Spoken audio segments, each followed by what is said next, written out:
नमस्कार, मैं हूं मुकुल और आप देख रहे हैं सृष्टि एडुकेयर के यूट्यूब चैनल पे और आप सभी का स्वागत है। और आज जो है हम लोग बात करेंगे बिहार बोर्ड के 10वीं कक्षा का एक पोएम है जिस पे हम लोग डिस्कस करेंगे और उस पोएम को अच्छे से समझने की कोशिश करेंगे। और अच्छी बात यह है कि ये जो पोएट हैं विद्यापति जी वो हमारे ही बिहार के ही हैं, तो इन्हीं के द्वारा रचित एक पोएम जिसका नाम है थिनर दैन ए क्रिसेंट, मतलब इस पे हम लोग डिस्कस करेंगे और जानेंगे इस कवि के जो रस है उसको समझेंगे। यह ट्रूली बेस्ड है प्रेम के ऊपर है, ठीक है, राधा और कृष्ण के प्रेम के ऊपर ये कविता है। तो आइए चलते हैं, हम लोग इस कविता को शुरू करते हैं। उससे पहले जान लेते हैं कवि के बारे में, तो चलिए शुरू करते हैं। थिनर दैन ए क्रेसेंट जो विद्यापति के द्वारा लिखा गया एक पोएम है जो हमें पढ़ना है। तो सबसे पहले शुरू करते हैं, पोएट के बारे में जान लेते हैं। Born in the village of Besapi in Madhubani on the eastern side of North Bihar, यानी कि विद्यापति का जन्म हुआ था बिसापी गांव में, मधुबनी में, जो उत्तरी बिहार के पूर्वी भाग में स्थित है। यानी उत्तरी बिहार के पूर्वी भाग में उनका जो गांव है बिसापी, ये उत्तरी बिहार के पूर्वी भाग में स्थित है। Vidyapati is well known for depicting the pangs of separation in the well known tradition of Jayadeva. जो मैथिली के जो कवि हैं, एक जो जयदेवा भी थे, उनका जो एक प्रकार से समझिए तो ट्रेडिशन, यानी कि उनका जो परंपरा है, ठीक, उसको आगे बढ़ाते हुए जो सेपरेशन का, अलग होने की व्यथा जो होती है, उसको बखूबी वो व्यक्त करने में प्रसिद्ध थे। कौन? विद्यापति। विद्यापति सेपरेशन की जो व्यथा है, यानी दुख है, दर्द है, ये पैंग्स का मतलब होता है, समझिए एक प्रकार से कष्ट यूं कहें तो, उसको सेपरेशन मतलब होता है अलगाव। तो अलगाव का, और डिपिक्टिंग मतलब होता है चित्रण। तो सेपरेशन के कष्ट को चित्रित करने में, मतलब चित्रण करने में वो काफ़ी विख्यात हैं। कौन? विद्यापति जी। अब आगे आइए, अब आगे क्या कह रहे हैं। His love songs recreate and reveal the world of Radha and Krishna, the major love figures of Indian mythology and literature। अब देखिए, जो उसके प्रेम गीत हैं, राधा और कृष्ण के प्रेम संबंधों की पुनः रचना करती है। ठीक, पुनः रचना करती है। जो उसके प्रेम गीत हैं वो राधा और कृष्ण के जो प्रेम भाव था उसको एक प्रकार से रिक्रिएट करता है। इनका जो लेखनी का जो तरीका है वो एक प्रकार से कृष्ण और राधा के प्रेम संबंधों को फिर से रिक्रिएशन के माध्यम से, मतलब समझिए तो एक बार फिर से जीवंत कर देता है। ऐसा उनके अंदर लेखन क्षमता है। राधा और कृष्ण भारतीय पौराणिक कथाओं और भारतीय साहित्य में प्रेम के प्रमुख प्रतीक रहे हैं, वही चीज है। ठीक, अब आगे आइए। However, while Jayadeva's poem celebrates Krishna's love and pays comparatively little attention to Radha, the woman, Vidyapati is primarily concerned with the intense passion of Radha's love। अब देखिए, अब जो राधा के जयदेवा के जो पोएम थे, यानी कि जो उसके जो जयदेव जो लिखते थे, वो क्या करता था, किस चीज को दर्शाता था? कृष्णा का जो प्रेम है वो दर्शाता था राधा के प्रति।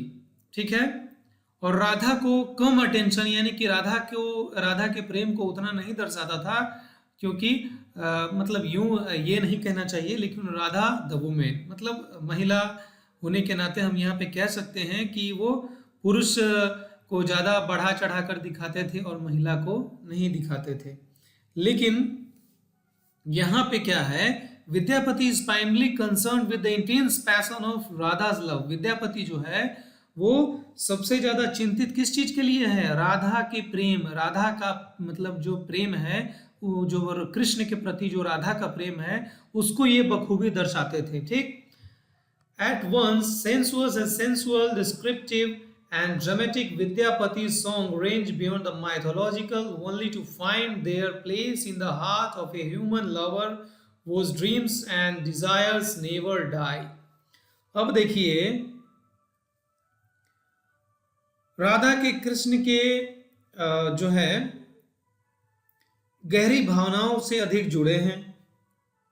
ठीक, अब देखिए क्या कहता है कि कभी कभी राधा विद्यापति के गीतों में अनूठी कामुकता होती है। ठीक है, विद्यापति के गीतों में अनूठी कामुकता होती है। वे पौराणिकता की सीमाओं से ऊपर उठ प्रेमियों के दिल की उन तहों तक जाते हैं जहां उनके सपने और छाएं हमेशा जीवित रहती हैं। ठीक, और जहां उनकी सांसों और आहें कभी थमती नहीं है। ये जो देख रहे हैं ना, नेवर डाइज, जहां उनके सपने, उनके सांसें, उनकी जो ये है वो थमती नहीं है, वहां पे विद्यापति पहुंच जाते हैं। माइथोलॉजिकल से भी परे, उसके ऊपर भी वो पहुंच जाते हैं, दिलों की उस तारों को छूते हैं जहां जहां पे प्रेमी असल में अपने प्रेमिका के लिए कुछ सोचता है या प्रेमिका अपने प्रेमी के लिए सोचती है।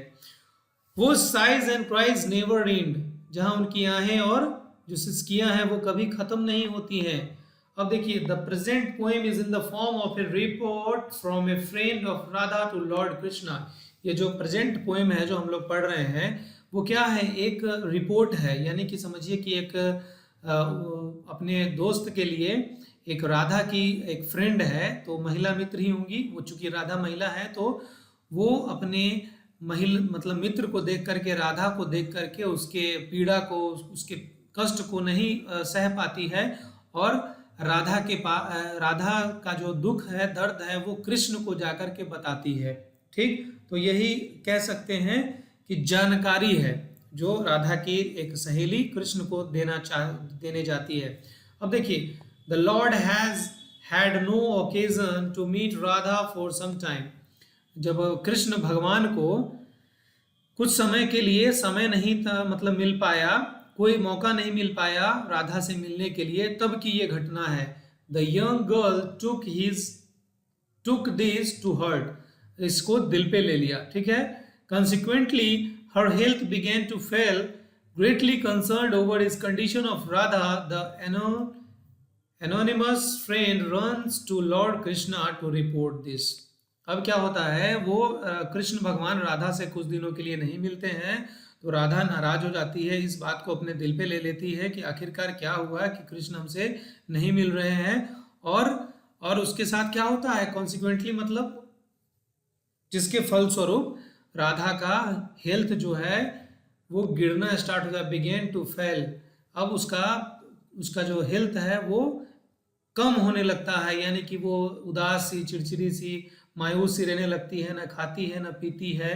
तो उसी समय ग्रेटली कंसर्न, यानी कि उसकी एक सहेली होती है राधा की, वो काफ़ी चिंतित हो जाती है और ये बातें सारी जाकर के कृष्ण को बताती है। तो चलिए अब पोएम को शुरू करते हैं। अब देखिए,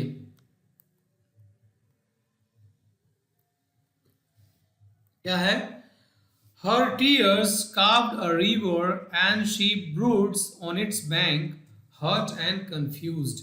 ठीक है, ये जो है लाइन, ये जो फर्स्ट स्टैंजा है हम लोग पढ़ते हैं, Her tears carved a river and she broods on its bank, hurt and confused. अब देखिए, उसके बहते आंसुओं ने एक बहती नदी की रचना कर डाली थी। Her tears carved a river, यानी कि उसकी बहती आंसुओं ने एक नदी की रचना कर डाली थी। आंसू इतना बह रहे थे उनके आंख से राधा जी के कि एक समझो तो मानो नदी एक बन गई थी, मतलब नदी समझो कि एक बह रही थी और ऐसा लगता था जैसे वह उसके तट पर चोट खाई हुई और असमंजस में पड़ी हुई बैठी हुई हो। And she breeds on it's bank, यहाँ पे इसका मतलब है कि वो उस नदी के किनारे, यानी कि उसके आंसुओं से नदी बन गया और उसके किनारे पर बैठी हुई है। कैसा, हर्ट एंड कंफ्यूज्ड, यानी कि चोट खाई हुई और एकदम असमंजस में पड़ी हुई, वो एकदम निराश बैठी हुई है। ठीक है, तो इस लाइन को आप समझ गए। अब आगे देखिए स्टेंजा नेक्स्ट जो है उसमें क्या है, You ask her one thing, she speaks for another. Her friends believe that joy may come again. At times they banish hope and cease to case. अब देखिए, आप उससे एक बात पूछती है तो वो दूसरी बातों का जवाब देने लगती है। क्या? क्योंकि वो असमंजस में है, वो बदहवास है, उसको कुछ पता नहीं है, वो इतना प्रेम में खोई हुई है अपने प्रेमी के लिए कि राधा को कुछ पता नहीं है। आप उससे कुछ पूछते हैं, वो कुछ और बताती है। उसकी सहेलियों का मानना है कि खुशियां वापस लौट सकती है। अब देखिए, हर फ्रेंड्स बिलीव दैट जॉय में कम अगेन। उसकी सहेलियां मानती है कि जो खुशी है, जो राधा के चेहरे पे जो पहले खुशी, एक मुस्कान हुआ करती थी, वो वापस आ सकती है। At times they banish hope and cease to case. कभी कभी वे आशा करना भी छोड़ देती है और ध्यान नहीं देती है कि राधा को क्या हो रहा है। समझें? अब नेक्स्ट स्टैंजा में चलते हैं हम। राधा अपने प्रेमी के लिए एकदम मग्न है, उसको कुछ नहीं समझ में आ रहा है दुनिया से, अपने दोस्तों से कोई कुछ पूछता है तो राधा कुछ और बोलती है। राधा की सहेलियां कभी समझती हैं कि खुशियां लौट भी सकती हैं, लेकिन कभी कभी उसकी सहेलियां आशा करना छोड़ देती है और ध्यान नहीं देती है कि राधा को क्या हो रहा है। ठीक है, अब जो नेक्स्ट स्टैंजा है और लास्ट स्टैंजा है इस पोएम का, उस पे हम लोग चलते हैं। इसको देखते हैं कि आगे क्या होता है। O Madhava, I have run to call you. Radha each day grows thinner, thinner than the crescent in the sky. ठीक है, क्या कह रहे हैं? ओ माधवा, माधव कहते हैं, कृष्ण का भी नाम है एक माधव। तो कहती है, O Madhava, I have run to call you. Krishna को माधव, यह राधा की सहेली निवेदन करते हुए कहती है। माधव भी कहा जाता है कृष्ण को। अब उसकी सहेली माधव कहते हुए निवेदन करती है कि वह दौड़ते हुए उन्हें बुलाने आई है। I have run to call you, वो दौड़ते हुए बुलाने आई है। अब देखिए, ये सेंटेंस आप लोग अपने जो लाइफ है, जो अपने जो डेली का जो नित्य का जो डेली का रूटीन है बोलने चालने का, उसमें भी आप ये यूज कर सकते हैं। I have run to call you, यानी कि कभी किसी को अर्जेंट में बुलाना हो तो क्या कहेंगे? I have run to call you. समझे? तो ये सब चीजें छोटी छोटी ध्यान दीजिए, सीखिए, ताकि आप अच्छे से अंग्रेजी बोल पाए। अब आगे चलिए। Radha each day grows thinner. वह कृष्ण को बताती है कि राधा दिन ब दिन कमजोर और पतली होती जा रही है। चूंकि वो खाना पीना क्या खा रही है नहीं खा रही है उससे कुछ मतलब नहीं है। तो Radha each day grows thinner, वो पतली होती जा रही है। ठीक है, thinner than the crescent in the sky.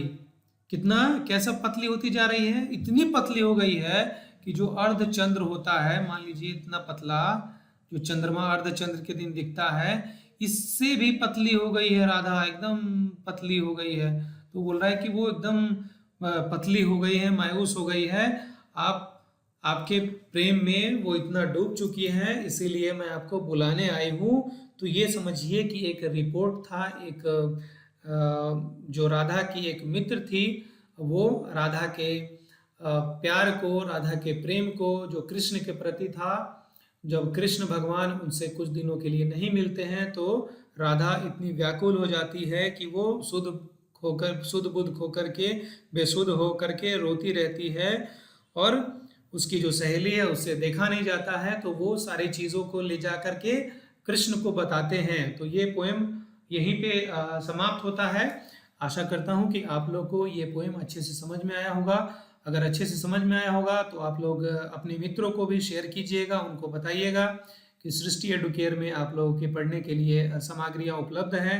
अगर आपको अच्छा लगा तो लाइक कर दीजिएगा, अच्छा नहीं लगा तो डिसलाइक करिएगा, कमेंट करके बताइएगा कि कमियाँ क्या रह गई हैं, ताकि हम लोग उसमें सुधार कर सके। कमेंट ज़रूर करिएगा, कमियाँ ज़रूर बताइएगा, आप सभी का स्वागत करेंगे। कमियां नहीं बताइएगा तो हमें कैसे पता चलेगा कि आपको कैसे पढ़ाना है, आपको कैसे अच्छा लगता है। इसीलिए जो कमी रह गई हो उसको ज़रूर बताइएगा, शेयर कीजिएगा अपने दोस्तों के साथ, और हाँ, चैनल को सब्सक्राइब ज़रूर कर लीजिएगा ताकि एजुकेशनल वीडियोज़ आप तक पहुँचती रहें।